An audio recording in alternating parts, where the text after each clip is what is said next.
Buckminster Fuller, a visionary architect-engineer, once said, "You never change things by fighting the existing reality.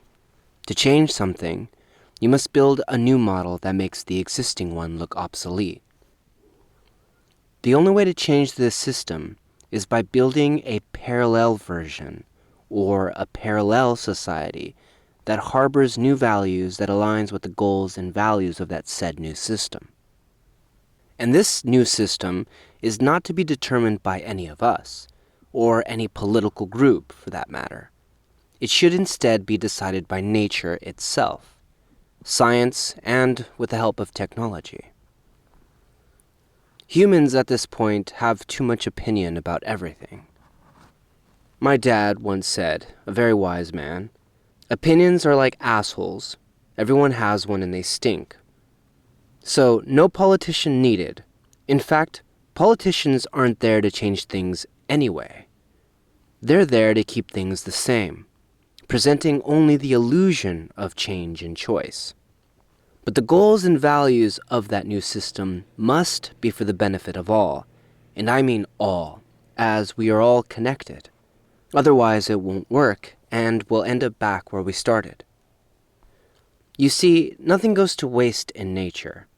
Everything from a single leaf that falls to the ground in the autumn bears fertile to the earth below our feet.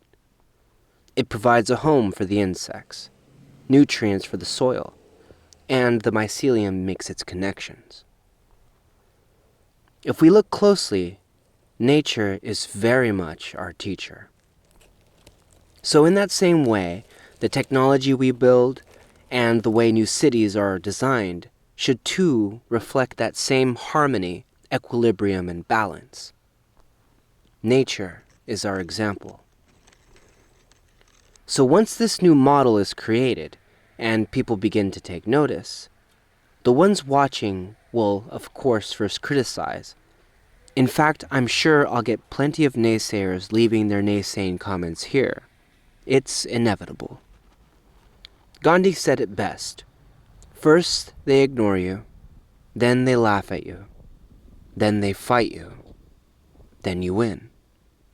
But eventually, and slowly, they will fall out of their illusion and begin to consider something new, especially seeing things that aren't working. And some might even have something to add or say to the matter to help the all. Imagine creating a small city dedicated to trialing on what you call homeless, just a few of them, along with what you call normal tax-paying people, and with a blend of scientists, healers, and engineers, to tackle root problems and learn to work with them, where healing with plant medicines may take place, where everything is free and automated, and everyone has access to the basic necessities of life, with ample food, water, and transportation to neighboring cities. All free, no money required, no money needed. This would be at first a sort of experiment, but on a massive scale. There really are two main groups I see, the leisures and the creators. The leisures enjoy, explore, communicate, give feedback, and connect new information. They help heal others, create art, music, and add to the atmosphere. They learn and become educated, dance and play, yoga and ceremony. And the creators are the engineers, architects, scientists, inventors, and workers who help the engineers. They help the automated system function and flow properly. They give just a few hours of their time a week, and they love what they do, rotating and switching to overlook the automations in the city, since everything will be mostly automated by machines and AI. You see, I can already hear some of you fearing at the thought. It seems so foreign, I know. But remember, they all love what they do. Everyone loves what they do, by sheer natural interest. You think Tesla was forced to create the coil? No one is forced to do anything here in this system. No one is obligated, and everyone has the same access to the necessities of life. Think about it. We have the resources and technology to live abundantly. We just choose not to, unless we get paid. Imagine having an access library. There's a term for it, an access abundance. Think of a library, but instead of just books, it's full of things like cameras, scuba diving equipment, any other electrical equipment, or vehicles and other equipment available daily and nightly at your own expense, returning them back when you finish. And at this point, there's no need to steal, for why would you? Since there's no money, what would you get for it? And what's the point of bartering when we all have the same access to all of the same things? Everyone still eats, everyone's clothed, and everyone sleeps in a comfortable bed under a roof at night. Houses can now be built within 24 to 48 hours with the help of 3D printers. And just imagine how unique they could be. I'm not the only one who thinks we need something new, right? I'm not the only one tired of this system here, am I? We need a parallel society. We need to set an example. Money corrupts because it's tainted with an old, outdated consciousness. It's fucking old.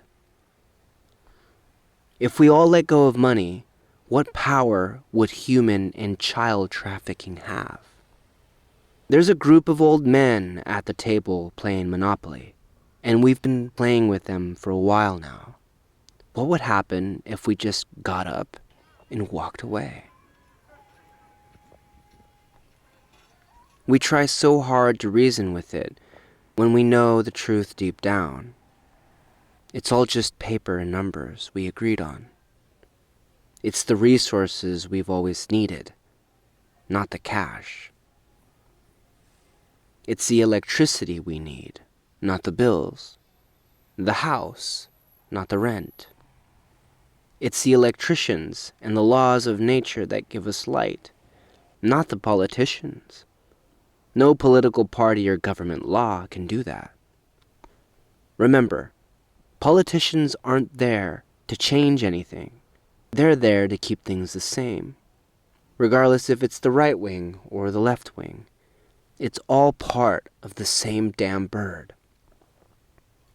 It is life itself that truly governs, and anything else beyond that is made up and accepted by the one and only you and me. What we have today is becoming ever phony. I'm sure you see it by now. And it will become ever more silly as we go along. Just watch. It's unethical to limit our progress, especially because of money. And just to add, AI that is evolving today is part of that progress. Either we progress and overcome our fears, or we die. Never forget the root of all change. It is I. It is you. It is a change in values and perspective that is taking place. And if you're here watching this video, you too are waking up. So wake up.